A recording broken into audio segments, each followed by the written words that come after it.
Sais-tu que 9 personnes sur 10 pensent qu'en contrôlant au maximum leur vie, elles seront épanouies? Malheureusement, ces personnes suivent la mauvaise route. Cette dernière les mènera directement à une destination opposée au bonheur. Je sais que tu es friand d'images, alors en voici une très sympa pour introduire mon épisode et commencer ensemble la saison 2. Imagine que tu viennes de monter dans une montgolfière et que malgré que le brûleur tourne à plein régime, que les conditions météo soient extrêmement bonnes, tu ne décolles pas du sol. En examinant la situation d'un peu plus près, tu remarques qu'à la nacelle est accroché un gros sac. Il semble très lourd et il est noté dessus le surcontrôle. Dans cet épisode, je vais t'expliquer pourquoi, si tu es adepte du surcontrôle, tu n'arrives pas à prendre suffisamment de hauteur pour t'envoler vers le bonheur. Salut à toi, tu es sur Dépasse-toi et je suis Sylvain Viens. Tous les mardis dès 7h, je te proposerai des idées pour comprendre ton fonctionnement, améliorer tes relations, trouver de la motivation ou encore développer ta confiance en toi. Et tout ça pour t'aider à créer une vie riche, épanouie et pleine de sens. Si tu ne veux rien louper et profiter de tout ce que j'ai à t'offrir, je t'invite à t'abonner à la newsletter sur mon site, sylvainviens.com. J'espère que ton été s'est bien passé, je suis hyper content de te retrouver pour cette saison 2. Tu l'as compris, aujourd'hui on reprend le chemin vers l'épanouissement. Peut-être que comme la majorité des gens qui t'entourent, tu aimerais naviguer sur un long fleuve tranquille, ou dans un ciel sans nuages pour garder l'image de la montgolfière. Tu aimerais vivre une vie dans laquelle tu saurais gérer toutes les situations, et où tu n'aurais jamais aucune mauvaise surprise. Et c'est pourquoi tu as envie de tout contrôler autour de toi. Aujourd'hui, on parle donc de cette manie qu'ont beaucoup de personnes, le surcontrôle. Comme la comparaison à l'autre, ou l'envie de remplir constamment ta vie, le besoin d'avoir l'impression de gérer tout ce qui t'arrive est un comportement qui est très répandu, mais qui malheureusement est très néfaste. Je ne sais pas si tu en souffres, mais si c'est le cas, en écoutant ces quelques minutes, tu vas comprendre pourquoi ce comportement est à corriger de toute urgence. Il génère du stress, de la colère, des grandes frustrations, et surtout il t'empêche de profiter de belles surprises que la vie pourrait t'apporter. Alors pourquoi avons-nous envie de tout contrôler? Et j'aurais envie de dire même de tout surcontrôler. La première idée qui me vient à l'esprit, c'est le besoin naturel de se rassurer. On l'a vu dans des précédents épisodes, le changement, l'incertitude, ça fait peur. Et par défaut, notre cerveau cherche avant tout à nous faire survivre. Et donc, il considère que la moindre surprise, c'est un peu un cadeau empoisonné. Et il cherche donc à l'éviter. Quand tu surcontrôles ta vie, tu penses que rien de mal ne peut arriver car tout est sous contrôle. Or, si tu y réfléchis un peu, tu sais que c'est impossible de tout contrôler et que le fait de le faire, ça va pas changer grand-chose. La deuxième idée, d'après moi, est que l'on n'a pas envie de subir sa vie. Ça, c'est plutôt un bon état d'esprit. Mais bien sûr, il faut savoir où on place ses efforts. Quelqu'un qui a l'impression de n'avoir aucun contrôle de sa vie peut se sentir à la merci du monde. Et si par malheur, cette personne n'est pas optimiste, et même plutôt méfiante vis-à-vis du monde, elle considère que le monde lui veut du mal. Et c'est pourquoi elle veut éviter toutes les situations incertaines. Elle cherche à contrôler tout son environnement, que ce soit les situations, mais aussi les personnes qui l'entourent. Si elle ne le fait pas, elle aura l'impression de subir sa vie avec toutes les souffrances que cela peut lui apporter.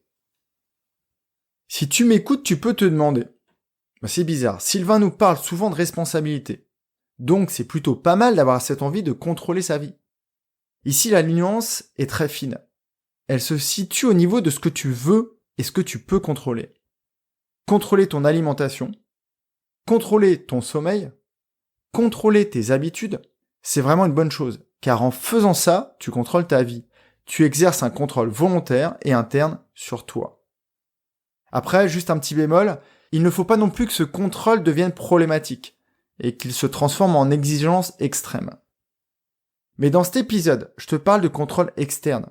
Donc a priori sur des choses qui sont à l'extérieur de toi que tu ne peux pas contrôler. Et malheureusement, c'est un réflexe qu'ont beaucoup de personnes. Ils se trompent simplement de cible. Et en faisant ça, ils se rendent malheureux. Et je t'explique pourquoi tout de suite. La première explication est très simple. On ne peut pas tout contrôler. Dans ta vie, certains paramètres sont invariables. Ou tu n'as simplement aucun moyen de les faire évoluer. Donc tu t'épuises à le faire. Par exemple, comme tout le monde, tu aimerais passer des vacances ensoleillées, peut-être pouvoir randonner si tu es en montagne ou surfer si tu es à la mer. Mais malheureusement, tu ne contrôles pas la météo. Tu ne peux pas jouer sur l'ensoleillement ou sur la présence de houle dans l'océan. Et c'est pas en checkant les prévisions météorologiques toute la journée que ça va changer quelque chose. La seule chose que cette surveillance risque de créer, c'est l'anxiété et de l'énervement, pour quelque chose sur laquelle tu n'as aucun impact, aucun contrôle.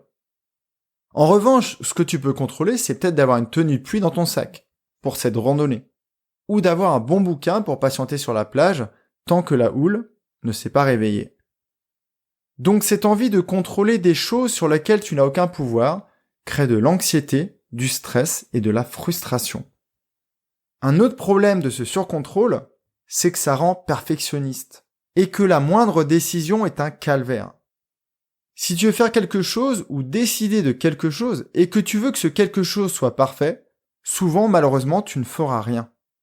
Ne rien faire, c'est le meilleur moyen de ne pas subir de critiques ou d'autocritique, si tu n'as pas encore réglé son compte à cette petite voix, ce petit juge qui te parle sans cesse. Ne rien faire, c'est aussi le meilleur moyen de ne pas subir d'échecs, si tu n'as pas encore adopté l'état d'esprit qui va bien, à savoir que derrière chaque échec se cache une leçon. Bref, quand tu veux tout contrôler, que tu veux que toutes tes décisions soient optimales, tu prends le risque de ne pas en prendre, de ne rien faire. Je vais te prendre un exemple très précis. Quand je publie un épisode, par exemple cet épisode, ce que je peux contrôler, c'est la qualité de mon contenu.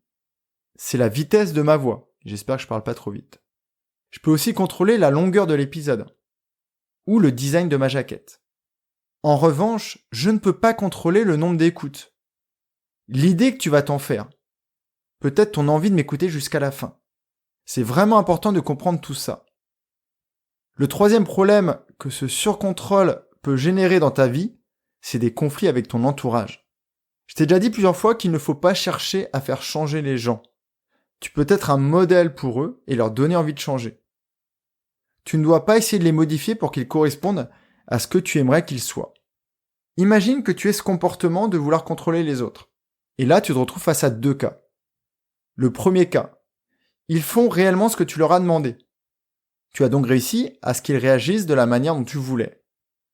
Tu as agi sur leur comportement, mais en leur retirant leur libre arbitre, en les empêchant de faire ou de penser ce qu'ils veulent. Tu leur retires aussi leur autonomie, car tu leur expliques ce qu'ils doivent faire, et surtout comment ils doivent le faire. Tout ça crée de la frustration chez eux, de l'amertume envers toi. Et donc, il est très difficile d'établir, ou peut-être de maintenir de bonnes relations avec ces personnes. Dans le deuxième cas, tu as toujours voulu les contrôler, mais ils ne t'ont pas écouté. Et là, c'est toi qui ressens une grande frustration. Et ça peut même aller jusqu'à la colère vis-à-vis d'eux, car tu ne comprends pas pourquoi ils ne suivent pas tes recommandations. Quand je t'explique ce comportement, tu penses peut-être à ton manager. Et là, tu viens de comprendre pourquoi tu ne te sens pas bien à ses côtés. L'autonomie, c'est un des axes majeurs de l'épanouissement professionnel. Mais je t'en parlerai dans un autre podcast. Donc si ton boss est dans le surcontrôle de ses équipes, qu'il tient à vérifier tous tes dossiers, voire à relire tous tes mails, tu ne peux que sentir de la frustration. Tu as peut-être aussi compris que si ton manager est comme ça, il n'est pas forcément épanoui dans son job.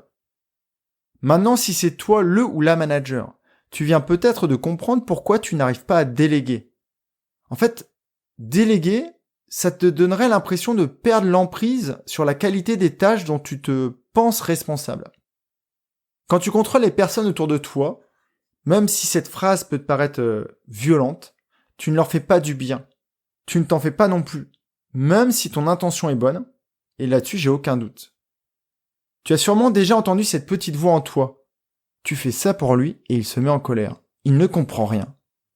Mais peux-tu imaginer que c'est toi qui ne sois pas dans le vrai et que vous ne partagiez pas la même réalité? Donc laisse aux gens qui t'entourent leur autonomie. Ils apprendront quelquefois à leurs dépens, mais c'est mieux comme ça. Et tu verras que si les décisions sont prises ensemble, grâce à de vrais échanges, tout le monde sera bien plus heureux et épanoui. Et toi, tu arrêteras de surcontrôler. La quatrième conséquence de ce surcontrôle est le stress et la charge mentale que cela génère. Quand tu essaies de tout surcontrôler, tu en as plein la tête. À chaque situation, il y a un nombre considérable de choses à gérer. Et même si tu ne penses qu'à une infime part de ces variables, tu t'en rends malade, avec les conséquences sur ton état physique, peut-être ton sommeil ou ton état émotionnel, et bien sûr sur tout le reste. Si à chaque réunion tu te poses la question de tous les aspects logistiques, la présence des gens, leur disponibilité mentale, les questions qu'ils ou elles pourraient te poser, les problèmes que tu pourrais rencontrer, imagine ce que ça peut être comme charge mentale. Imagine le stress que cela génère en toi. Un autre exemple. Imagine qu'à chaque fois que tu choisisses un logement de vacances, tu te poses la question de la localisation. Ça, c'est plutôt une bonne question. De la proximité des voisins, des potentielles nuisances sonores, de la probabilité que la météo soit sympa, que le syndicat d'initiative propose des activités épanouissantes, que la route pour t'y rendre ne soit pas trop encombrée. Tu as dû constater que j'ai beaucoup d'aisance à faire ce genre de choses, à illustrer ce sujet. J'ai fait ça tant d'années que je pourrais continuer comme ça pendant des heures. Il y a encore 4-5 ans, le moindre changement de programme me faisait avoir des insomnies. Donc je te parle vraiment d'un problème que je connais. Mais alors qu'est-ce que tu peux faire ? Quelles sont les solutions pour sortir de ce surcontrôle ? Déjà là, rien qu'en m'écoutant, tu viens de comprendre. Tu as pris conscience de la négativité de ce comportement. Le stress, la charge mentale, les conflits relationnels. Cette prise de conscience, c'est toujours la première étape d'un apprentissage. Comme je me suis sorti de ce problème, j'ai plein de conseils à te proposer. Mais le principal, c'est le lâcher prise. Alors je t'entends derrière tes écouteurs. Super Sylvain, tu crois que c'est facile. Lâcher prise, c'est un peu capituler. Ne t'inquiète pas, je t'explique tout ça la semaine prochaine. Donc dès mardi prochain, je vais t'expliquer comment lâcher prise et pourquoi c'est vraiment important dans la vie. Je t'expliquerai aussi comment identifier les domaines sur lesquels tu as vraiment du contrôle. Et comme ça te permettra d'éviter ou de relâcher les autres domaines. Et ainsi garder de l'énergie pour toi. En attendant cet épisode, jeudi dans la newsletter, je te proposerai des questions à te poser pour déjà prendre conscience des situations où tu es en mode surcontrôle. Et si tu veux aider d'autres personnes de ton entourage à prendre conscience de ce comportement qui ne leur fait pas du bien, tu peux leur diffuser cet épisode. J'espère vraiment que ce premier épisode n'a fait que confirmer ta grande envie de m'écouter sur la période qui arrive. Je suis hyper content d'être encore dans tes oreilles pour cette saison 2. En tout cas, moi j'ai hâte de t'aider à avancer sur ce chemin d'une vie épanouie et pleine de sens. Je te dis à très vite, prends bien soin de toi, et à jeudi prochain. Passe une très belle journée. Bye bye. Si cet épisode t'a appris quelque chose, n'hésite pas à en parler autour de toi. Dis-toi qu'à chaque fois que tu m'aides à le diffuser, tu fais tous les jours un peu plus pour aider tes proches et influencer positivement les gens qui nous entourent. Je te remercie très sincèrement pour ton écoute et je te souhaite vraiment le plus beau pour la suite.